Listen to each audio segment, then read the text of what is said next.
So I have one thought that because I've heard so many men say this, that my age, they'll say things like, oh, I could never date a woman past a certain age. And I'm in that age bracket. Or um, even my last boyfriend, I think it comes from that too. He had said to me before we broke up that he thinks about breaking up with me because he still wants to have children. And it just makes him nervous that I wouldn't be able to have children. And I know I can't do anything about I am Yeah. the age I am. And so I'll say to myself, but the guy that's for me won't care that I'm 38. But then I'll hear, I'll see Yeah. another friend and he'll be like, I'm dating this 26-year-old. And I'm like, but you're 42, Yeah. But they don't want to date women in their age bracket. And Some don't, and those people are not your people. wrong. But when you're swiping on someone, the assumption is that they have already agreed to swiping on someone your age. Raw. And I've told myself that too, but I don't know why I still feel like, oh, but they're going to be more attracted to the woman who's 33 than the woman who's 38. Someone might, if they're hung up on age. Here's my question. Are you hung up on age? I think that I was for a long time. I mean, it's crazy because even in my late 20s and early 30s, I was more hung up on my age than I am now. I was like, No. Are you hung up on age of men? no, I'm not. I mean, I Okay. don't want to date somebody who's like 55, 60. Yeah. Because, but Yeah. I would date somebody older than me for sure. I'm Okay. not, Yeah.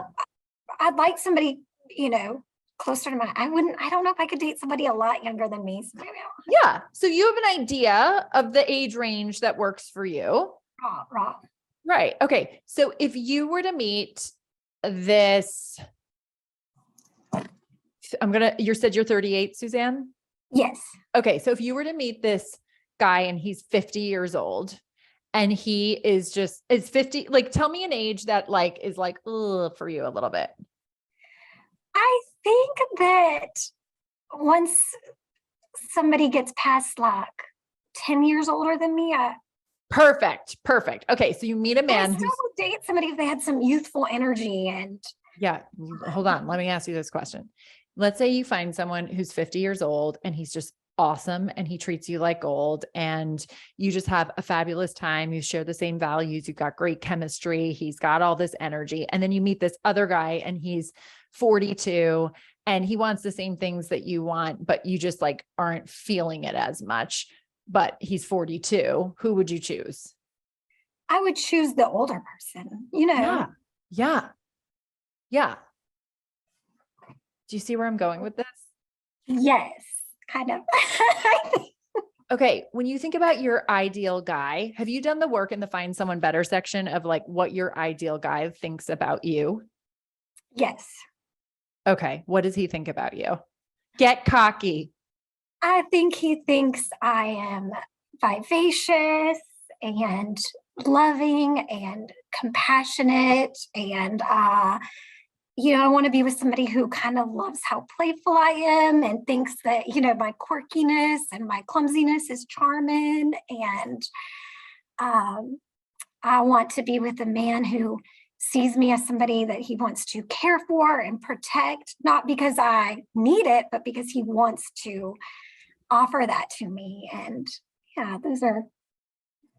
I think that my He ideal also man is obsessed with your accent and thinks you're the most adorable thing he's ever met. Yeah, I mean that too, right? Yeah. And the chemistry is off the charts. Yeah. Okay. And then he comes across this 32-year-old and she's got huge boobs. I don't even know the size of your boobs, but I'm just throwing out a stereotype.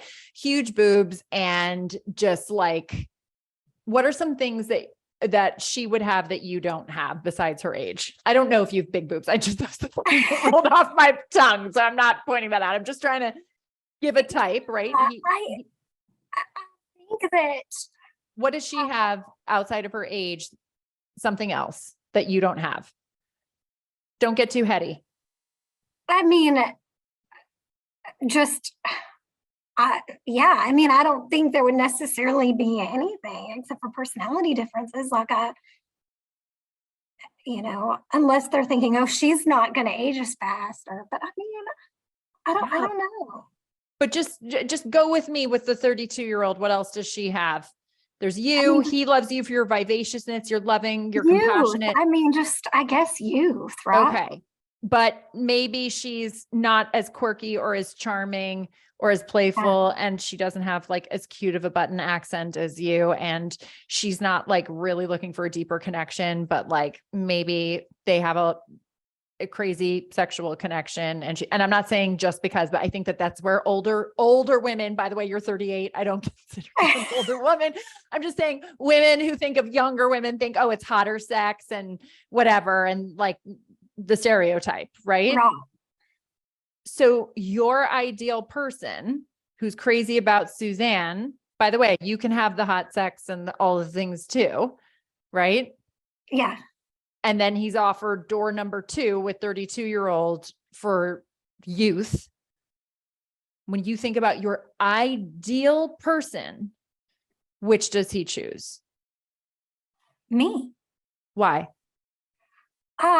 Because my ideal person won't be caught up on this idea of like age. Like you are gonna be looking kind for of moot. one person, and you have a thing in your head about men loving younger women. And there are men out there who love younger women.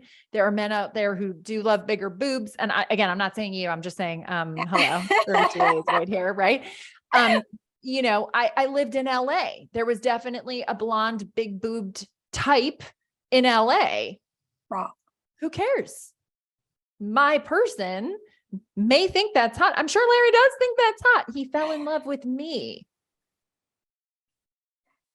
It's just not a thing with your ideal person. You're looking for your person. And yes, it's just like when people are like, oh, it's so hard to find people on the dating apps. It's just not working for me. And it's like, it's worked for so many people. All it takes is swiping on one person who's so interested in all of you. Your age is like right there for him to see. Yeah. So it is a thing with some men, and definitely to men who you're talking to, your guy does not give a fuck. Just like you would choose someone who's an older age that may not be your cup of tea, right? Like even if, let's say, your ideal person meets you and he thought he cared, right? I met Larry. I thought I wanted to be a mom, a biological mom. And then I met him and it changed everything. So give your ideal guy, your person who is out there, the benefit of the doubt that he's like all in on all of Suzanne. Right. Yeah. So when I get in my little, I guess I'm just going to probably get in these like little victim-y, feel sorry for myself moments, even when I know better. Yeah, I think you just you let yourself have your little pity party. And I'm not saying that in a condescending way. We all feel sorry for ourselves for various reasons, right? And they could be logical or illogical, rational or irrational. Get it out and then pen to paper or remember this coaching conversation, record it. My person is looking for Suzanne, is looking for me. Whether he comes today at 38 or he comes in 10 years at 48, he's looking to be with me. He's not looking to be with my age. Right. It's not a thing for your ideal person.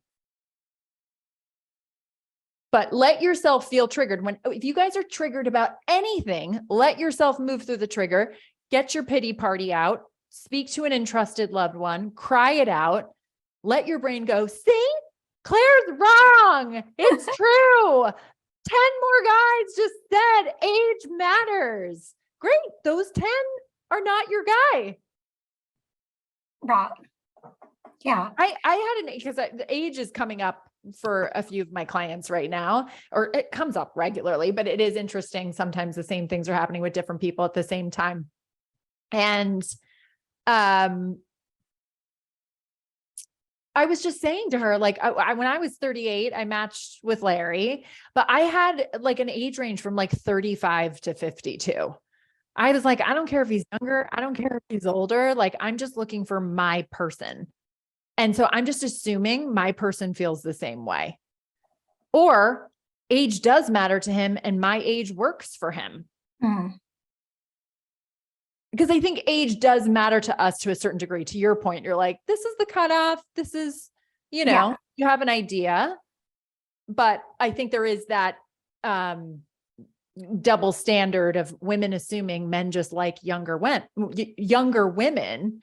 And that does exist. And that does exist, that people care about bodies and skinny and all of that. That all exists.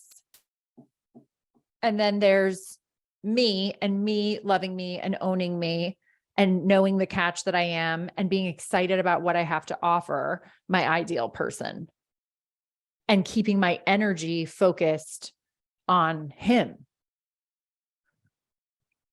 Right. Yeah. But let it out, get pissy, Yeah. right? And then Yeah. come back too. Yeah. And I do feel like, even though I'm getting older and you would think it would bother me more, it's bothering me less now than it did when my age is less of a thing for me, or I make it less of a thing for myself than when I was even just 32 or 29. I thought, oh my gosh, no guy's gonna want to date me. I'm 29, I'm 33, you know? Then what is okay, but interesting because you coaching on it. So what makes it easier at 38 than it did at 29 or 32?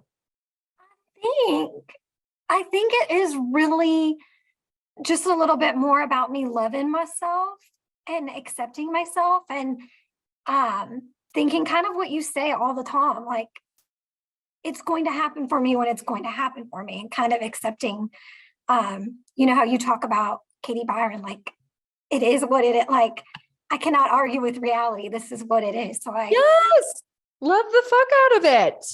Yeah. And beyond it's going to happen when it's going to happen. It's like, I am, this guy just made a reference to my age. Oh, I'm dating this guy that thinks my age could be problematic. Bye. But like the age isn't changing, right? In the same way I dated someone and he was hemming and hawing over the fact that I wasn't raised as the same religion as him. Like now looking back, if you're so conflicted about that, I'm out. Because I know who I am. I know what I want. I know what I'd be willing to do for this relationship. And if you're hemming and hawing and asking me to stick around to see if you can work through it after you told me it wasn't a problem on date 2, that's a major red flag for me. So if you're hemming and hawing about my ability to be able to have kids and keep referencing my age potentially being a problem for you, I'm out. I'm not doing that anymore.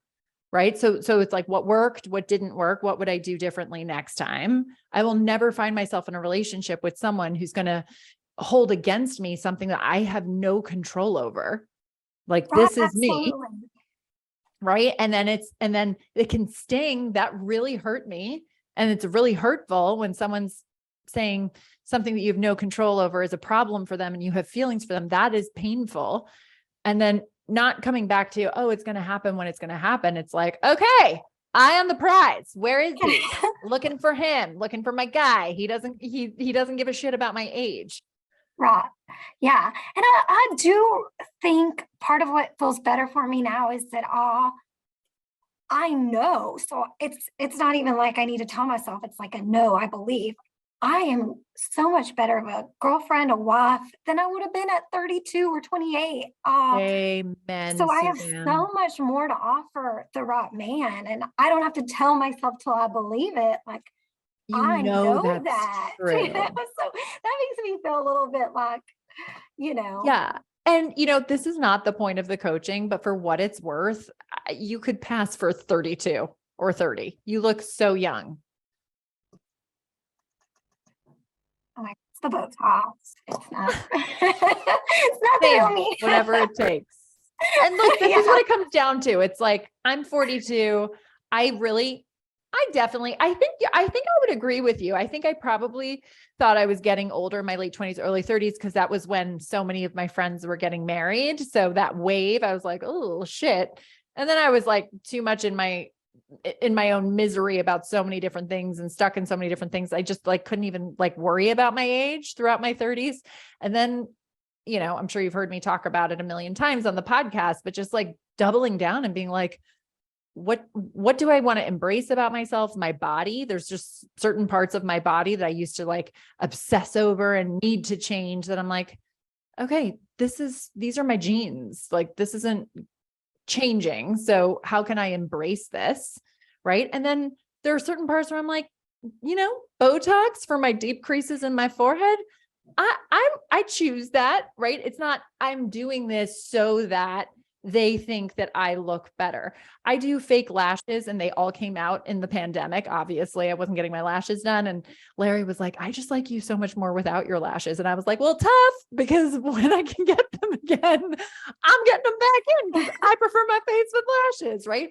Of course, I love that he cares about what I look like, and he's always complimentary of outfits. But sometimes he's like, or he'll compliment me and he's like, I like that look more than the other one. He'll like, let me know later, but it's all fun and not like, oh no, now he's going to think less of me or he's going to be less attractive to me. And I'm like, yeah, still going to wear that top that you don't like, because I like it. Yeah.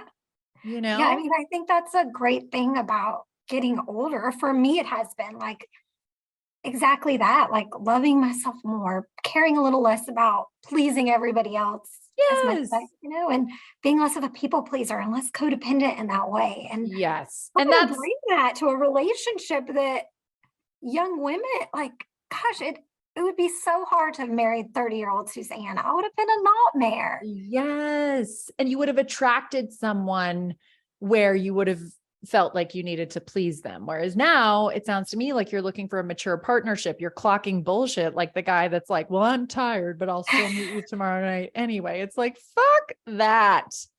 Right. Right. So I think you're in a great position. We all need to get out the triggers when they're there. We have these old ideas in our brains. They will pop up. Someone will say something and it'll bring it back up again, being like, see, but we have got to stop taking what random dudes say or multiple dudes say as the truth. I had another client say, well, I'm just hearing my dad say this and my brother say this. I'm like, your dad and your brother are not every single man. It's just not true. And you have to think about you and who you are looking for. And what he loves about you is a mirror reflection of what you love about you. Yeah. So the freakouts will happen. The resistance will happen. You let it out. You come back to, you remember conversations like this. And that's when he will come, when you're just narrowly focused on him and not what dickwads say.